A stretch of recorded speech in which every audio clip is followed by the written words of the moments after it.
दोस्तों वेदर हमारी लाइफ का एक बहुत ही इंपॉर्टेंट पार्ट है। सुबह के वक्त घर से निकलते वक्त भी हम मोस्टली वेदर चेक करते हैं ताकि अगर बारिश होने के चांस हो तो हम साथ कोई रेनकोट या अम्ब्रेला लेकर जा सकें। और कई बार ये वेदर रिपोर्ट्स का डेटा सही भी नहीं होता, लेकिन फिर भी हमें एक जनरल आइडिया हो जाता है अपने पूरे दिन का। इसी तरह पायलट्स भी अपनी फ्लाइट प्लान करने से पहले पूरे वेदर रिपोर्ट्स को गो थ्रू करते हैं ताकि उनके मुताबिक वो अपना फ्यूल, टेक ऑफ स्पीड और अपना रूट प्लान कर सकें। लेकिन पायलट्स जो रिपोर्ट्स यूज करते हैं वो कहीं ज्यादा डिटेल्ड, मुश्किल और अनरेलिवेंट होता है एक नॉर्मल इंसान के लिए जिसने घर से सीधा ऑफिस तक जाना है। उनके रिपोर्ट्स में wind speed, wind direction, cloud formation, cloud covers, इन सारी चीज़ों का डेटा होता है। आज हमारा एम इसी टॉपिक पर है कि कैसे पायलट्स के कॉम्प्लेक्स वेदर कंडीशंस को बड़ी ही आसानी से पढ़ा और समझा जाए। ये वेदर रिपोर्ट्स मेनली दो तरह की हैं, METARs and TAF reports. METARs reports airport के आसपास का करंट वेदर बताते हैं और इस रिपोर्ट को हर 30 मिनट्स बाद दोबारा से अपडेट कर दिया जाता है कुछ सेंसर्स की मदद से। टैफ रिपोर्ट्स दूसरी तरफ अगले 24 घंटे एयरपोर्ट से 8 से 10 किलोमीटर की रेंज में जो वेदर होगा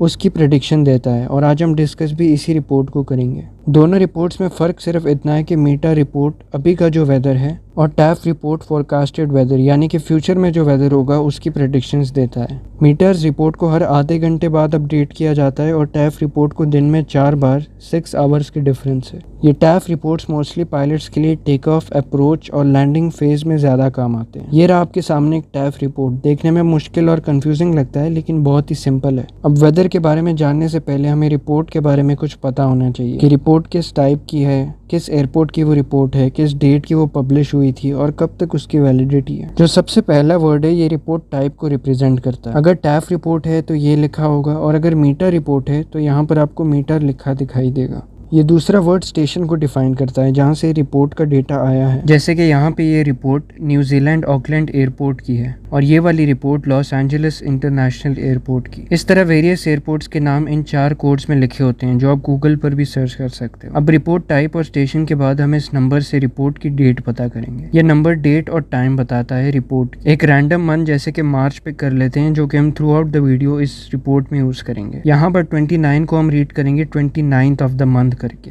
मतलब कि ये रिपोर्ट 29th ऑफ मार्च की है। 2320 को अगर हम 12 आवर फॉर्मेट में कन्वर्ट करें तो ये 1120 बनता है और जी यहाँ पर यूटीसी टाइम इंडिकेट करता है। तो रिपोर्ट की डेट बनती है 29th ऑफ मार्च 1120 ऑफ यूटीसी टाइम।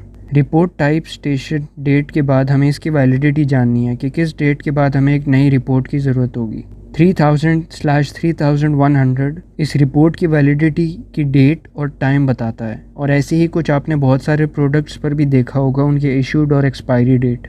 यहाँ पर 30 मंथ की डेट को इंडिकेट कर रहा है जो कि हम 30th ऑफ मार्च कंसिडर करेंगे और 00 रात 12 बजे से लेकर 31st ऑफ मार्च की रात 12 बजे तक है। अब रिपोर्ट की बेसिक इन्फो जानने के बाद हम वेदर को समझेंगे। 16005 नॉट्स में दो चीज़ें हैं, विंड डायरेक्शन और विंड स्पीड। 160 डिग्रीज विंड के एंगल को और 05 नॉट्स विंड की स्पीड को इंडिकेट कर रहा है। 5 नॉट्स किलोमीटर्स पर आवर में कुछ 10 kmh बनता है। ये नंबर आपको विजिबिलिटी की डेटा देता है, जैसे कि यहाँ पर अगले 10 किलोमीटर तक क्लियर है आगे का रूट और इस एग्जाम्पल में अगले 3 किलोमीटर तक विजिबिलिटी क्लियर है। फिर ये क्लाउड कवर्स आते हैं जो कि आप यहाँ पर देख सकते हैं। अगर क्लाउड कवर स्कैटर्ड है मतलब कि 25% स्काई क्लाउड से कवर्ड है और अगर क्लाउड कवर क्लियर है तो मतलब स्काई में 0% क्लाउड्स हैं। SCT-030 SCT क्लाउड कवर्स का एक टाइप है, इसे स्कैटर्ड क्लाउड्स कहते हैं। उसके साथ ये 030 उसकी हाइट को रिप्रेजेंट करता है, मतलब कि 3000 फीट पर 25% स्काई स्कैटर्ड क्लाउड से कवर होगा।